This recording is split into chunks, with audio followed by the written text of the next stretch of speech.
Going on there, guys? Good morning, good afternoon, good evening to some out there. It's the Earth Master here on this Wednesday, middle of the work week, November 30th right now, 2022. It's about 11:26 a.m. California time, and the latest quake here shows a 1.4 earthquake up into the Alaska region. Looks like up there around Denali. All right, let's go ahead and check out what we got going on here across the area. Definitely looking at, let me bring this down here real quick. Activity continuing there on the Big Island, Mauna Loa. Still continuing to erupt from one of the main fissures that you see right there on the screen. That's going to be fissure number 3. The USGS did set up a couple different cameras here to monitor areas that are not really accessibly available to the public. Can't really get this close here, I believe, in this region. So they set up these cameras, which is pretty cool. They update, I don't know, every couple minutes or so. So it's a still live image, but it is pretty cool. I was checking this out last night and seen some pretty large fountains of lava spewing up into the air. So definitely check that out. Let's go ahead and check out the latest information here on Mauna Loa. It's still sitting at obviously a warning and color code red as it continues to erupt. Looks like the northeast rift zone eruption of Mauna Loa is continuing with 2 active fissures feeding lava flows downslope. The fissure 3 lava flows are traveling to the northeast through the direction shifted slightly though the direction shifted slightly westward overnight, still moving towards Saddle Road. Fissure 3 right now is the dominant source of the largest lava flow, and the flow front is about 3.6 miles from Saddle Road. As of 7 a.m. Hawaii time this morning, the flows have been pretty slow, advancing at a rate of 0.08 miles per hour. That's super slow, which is good because we don't know how long this is going to continue here. Looks like fissure 4 is still active with lava flows moving towards the northeast at even a little bit slower rate. And small lobe is moving to the northeast from fissure 4 at a slower rate than the main. Okay. Of course, volcanic gas plumes are continuing. And I'll show you that map here in a little bit of the VOG. Pele's hair, strands of volcanic gas, is falling in the Saddle Road area. Now that's pretty cool. I've seen a couple images of that. I would love to see that firsthand. But those are basically glass threads or fibers being blown by the wind from pretty much frothy, I guess I could use that word, lava. The tips of the lava jets or drops of liquid lava thrown into the air that often they kind of collect in these little masses that resemble, well, like hair. It's kind of cool looking. Check it out. Pretty neat to see. I'd love to see it firsthand. Our seismic monitoring detects tremor, high rates of earthquakes, and the location of the currently active fissures. This indicates that magma is still being supplied, and activity is likely to continue as long as we see this signal. So I think we're going to be watching this for a little while. Definitely going to be kicking up here. Latest earthquake activity across the Big Island shows about 37 earthquakes, a little bit of a downside there from the past couple days. Of course, this will come and go. Harmonic tremor, of course, being recorded up here in this area around the northeastern rift zone region. And haven't really seen any major earthquake activity, but it's still obviously still flowing with plenty of magma below to spew out. Down on the southeastern flank here, got continual activity around the Pahala area. That's very typical for this region.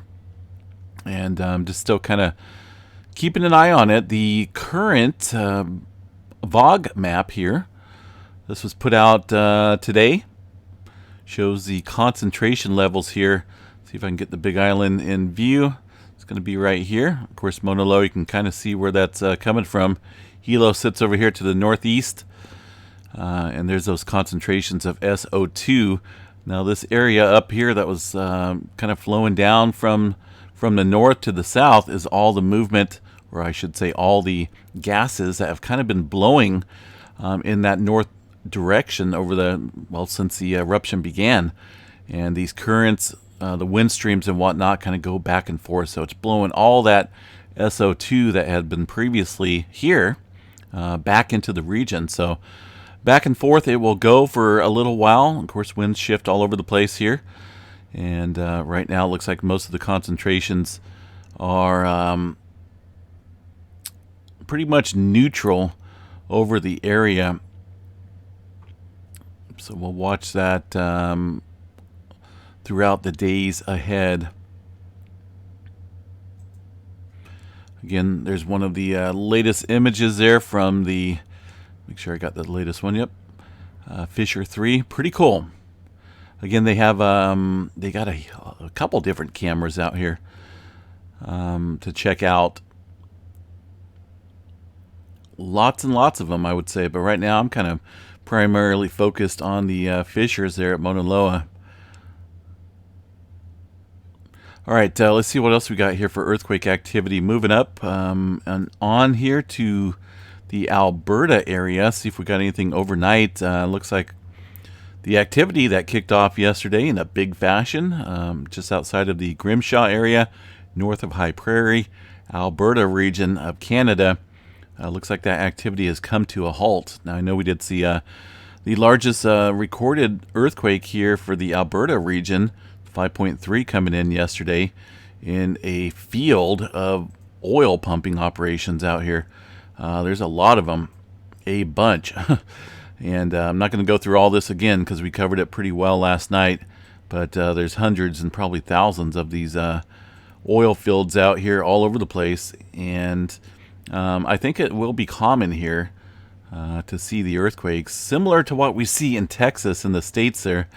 But I don't know exactly how common it's going to be. But just expect that definitely to continue because the relation between these fracking and the wastewater injection wells and earthquakes are highly related.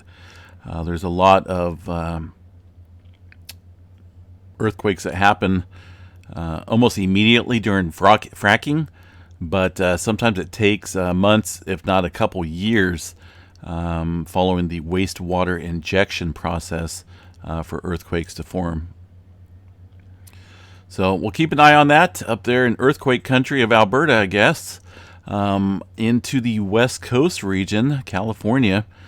Not a whole lot going on. Some movement north of the Bay Area, it looks like today. Of course, this is the Calpine hydrothermal operations here around Cobb Mountain. We've seen this numerous times. There's quite a few hydrothermal plants out here that inject raw sewage from the folks in the Bay Area. They inject it down into the heated surface below to create some dry steam and utilize that steam to create energy. And I can't remember exactly how many facilities are out here, but that's what takes place out there in the Cobb Mountain area of Northern California. And it creates earthquakes at the same time. Let's see here. A little bit of movement along the creeping segment here of the San Andreas Fault. Not a whole lot going on as we head south here today. Things relatively quiet across the Southern California area. Just a couple small microquakes across the region. But other than that, things very minimal across the state of California. Let's see what else we got. Yellowstone National Park up here. Let's go ahead and check this out here real quick. Stand by for a second. And we'll pull it up. Of course, there's the signatures there from yesterday of the earthquake activity in the Alberta region showing up on the Yellowstone National Park seismograph stations. Pretty defined. I'm wanting to say that the main one, the 5.3, looks a little bit bigger than a 5.3 magnitude because it showed up significantly here, ways away from the Alberta area, obviously, and specifically this region up north where the earthquake struck. Look at that. Pretty good distance there. So, you know, I don't know the exact magnitude, but just looking at it definitely looks a little bit bigger than what was being forecast or what was mentioned there. But far as earthquake activity goes here at the Yellowstone National Park area, just got one little earthquake within the last couple hours, it looks like. But that's about it. No major earthquake movement there at Yellowstone for now. Bringing up the Texas area out here around Pecos, some earthquake activity this morning. Looks like around 8 or 9 o'clock or so. A couple 2s and some 1s kicking off overnight. And the rest of the country here, fairly quiet. We got one more earthquake here in the New Madrid zone. It looks like a little 1.5. Now, I did pull up some of these seismograph stations here across the eastern portion of the country from the University of Memphis. And again, this is all publicly accessible. You can check out any of these seismograph stations across the board and see that there is no earthquake activity happening out here. No hidden activity, I should say. Most of the movement that does happen gets reported out here from the USGS. So right around the New Madrid zone, aside from that one little earthquake, not a whole lot going on. We all know what earthquakes look like, and I'm not seeing a whole lot pop up on any of these stations out here across the area. It all looks pretty calm. Those are a typical seismograph reading in the calm department.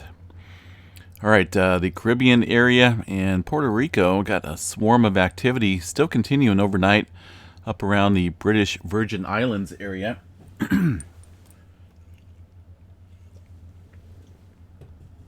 All right, I had to get something to drink there real quick. Throat's getting a little dry. I had to run the heater last night because it was down to about 28 degrees, so kind of dried things up in here. One earthquake here off the coast. Venezuela, just, well, it looks like it's onshore. 4.9, 95 kilometers deep here along the plate boundary. Caribbean plate and the South America region there. Into the Guatemala area, off the coast of Mexico, I should say. I did see some, looks like a 4.1 and a 4.7 earlier this morning. A couple earthquakes here kicking up. And a look real quick at the graph here. Doesn't show a whole lot of activity. And this is the EMSC model as well, so we're not seeing a major uptick or any swarming. Looks like today the movement, or at least some of the smaller quakes, are down here along the South America region. 2s and 3s up here, but only one 4.6 coming in from yesterday for that area. Of course, we had that earthquake there, Pacific Antarctica plate boundary, coming in yesterday for that 5.2. See what we got here for Alaska.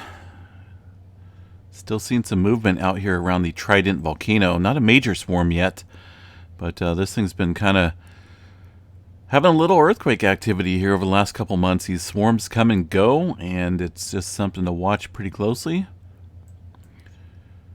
Let's see what we got for Japan area. This is showing a little bit of movement this morning and yesterday.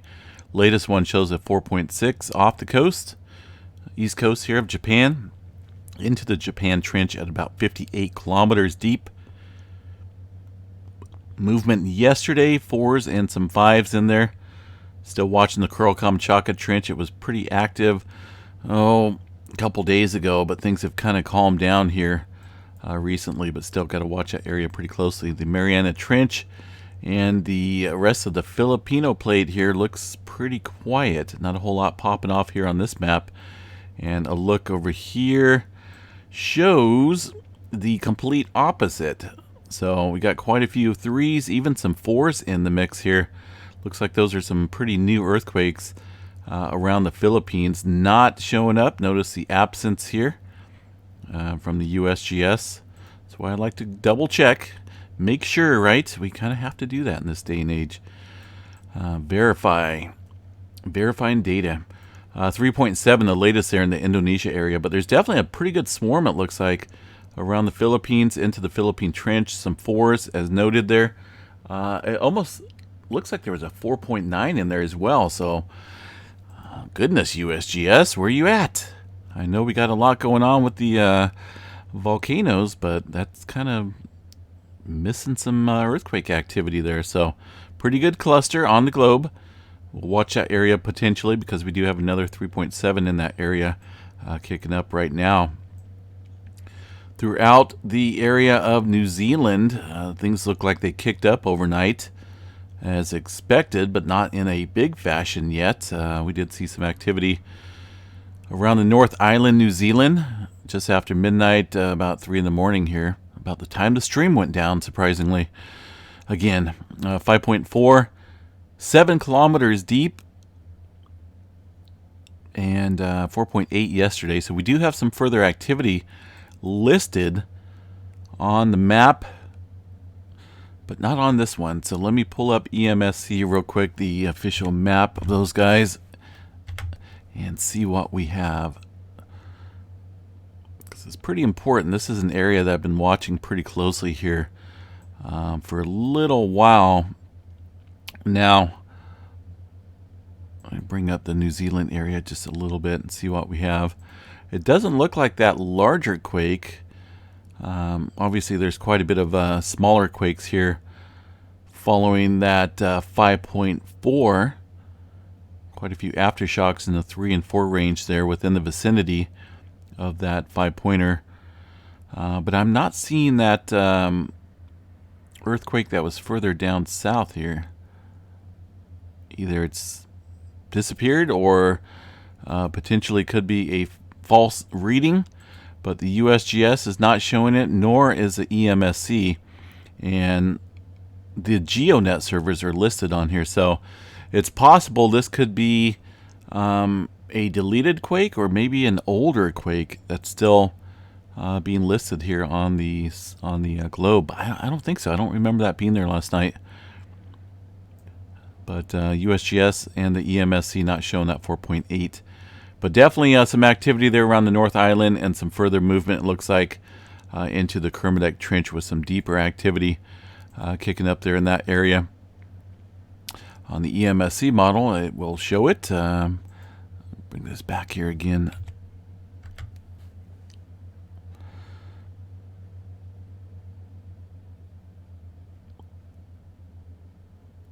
A little on the slow side, not for sure what's going on. There we go. Solar weather's kicking up. That could be a sign. We'll check that out here in just a little bit. There's all that cluster of quakes. It looks like there's some 4s, 4.8, 4.2. So, USGS issuing at least one of them, right? All right, what else we got here? Westward, got some swarming kicking off here in this area of Iran again. A few months back, we did see some movement, a pretty good swarm of activity here. Looks like that may be returning. We've seen a 5.7 earlier this morning and also a 4.6. Again, inland right here, just on shore of the Iran area, southern Iran. And yesterday, a little bit of activity into that eastern Afghanistan area. Things starting to look like they're picking up a little bit across the region. Across the Aegean Sea, we did see some activity yesterday. Nothing listed up here so far today, according to the USGS. And a look on the map here does show some microquakes, though, across the Mediterranean area. And a couple 2s northward as well. Looks like a 4.4 off the coast of Morocco. That is listed up here on the USGS map, coming in about 3 o'clock in the morning. But a little spotty activity through the area in the microquake department today. But overall, general seismic activity showing a little bit of increase here across the area today and overnight. All right, let's check out solar weather here, which we're forecasting these guys are forecasting a G1 class storm for today and tomorrow. As we see some periods of heightened activity, we've already been noticing that this morning. Looks like conditions very close here to the KP index of 5, which would be a G1 storm over the last couple hours here. And this morning time frame, things off and on as far as the intensity goes. I don't think we've seen the brunt of it yet because that coronal hole was directly facing the Earth. We should see that kick in here pretty good. The aurora forecast here has been pretty heightened with potentials up there at the higher latitudes looking likely for the auroras. It looks like tonight we got a 60% chance over the next couple nights, 60% chance of the auroras at higher latitudes, 25% for the mid, so possibly into the northern tier states could see some activity, of course up into the Canada region as well. Iceland and Greenland area getting in on that activity currently as we speak. The real-time solar wind stream has been pretty elevated in the speed department here, with speed up above the 600 km range. Go back to a different graph so it looks a little bit easier to read. But here's the km range 600. It's been above that level for a little while, and also affecting the BZ component up here. Tilting south, it looks like, allowing a lot of the solar wind stream to flow in, and that will definitely amplify conditions. Now the density has kind of dropped off here. I'm not for sure why. I don't know if this is just a blackout because we noticed here yesterday that same event. So I don't think this is accurate right here. It looks a little odd, but either way, density has been kind of up there as well, and we'll wait for that G1 storm. Again, should be here tonight and tomorrow. Current coronal hole 51.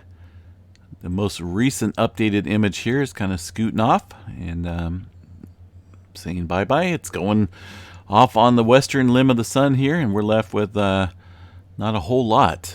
Solar flare activity has been pretty quiet, and it looks like that is going to remain that way. 3152. Let's check out this morning. Yeah, it doesn't look, it looks worse. Looks like this is degrading and decaying pretty rapidly. This little sunspot here that we were noticing last night doesn't look impressive whatsoever, so I don't know if it's going to get its act together or not. Maybe on the far southeastern limb of the sun we got a little regional sunspot that will be a little bit better positioned for viewing in the coming days. We'll see what that has to offer. Maybe a small little developing group up here, but nothing of any major potential for solar flaring coming up. So, all right, guys, I am going to jump off here. Hope everyone has a great, wonderful day. We got some rain coming in tonight. The wind's already starting to pick up here in Northern California. Got quite a bit of snow, a lot of snow. We're talking feet of snow coming in to the Sierra Nevada mountains and some areas of the Coast Range. Supposed to have some very low snow levels, so maybe possibly up around Redding, the northern end of the Sacramento Valley. Could have a couple inches of snow, not with this first system, but the second one that will be coming in behind that one. Could see some snow in the valley at the northern end. I don't think we'll see any here around Chico, but up in Paradise possibly, and of course above that level should be getting in on some snow. But either way, much needed precipitation coming in to the desert here of California. Let's see what we got. There's all those threes coming into North Island, New Zealand. It's a lot.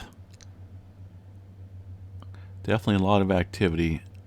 5.4. So watch this area closely, folks. And I say that because this area has yet to really catch up. Yes, a 5.4 is somewhat of a moderate quake, but it is enough to play the catch-up game, considering all the 7s and 6s we've seen over the last week or so up here.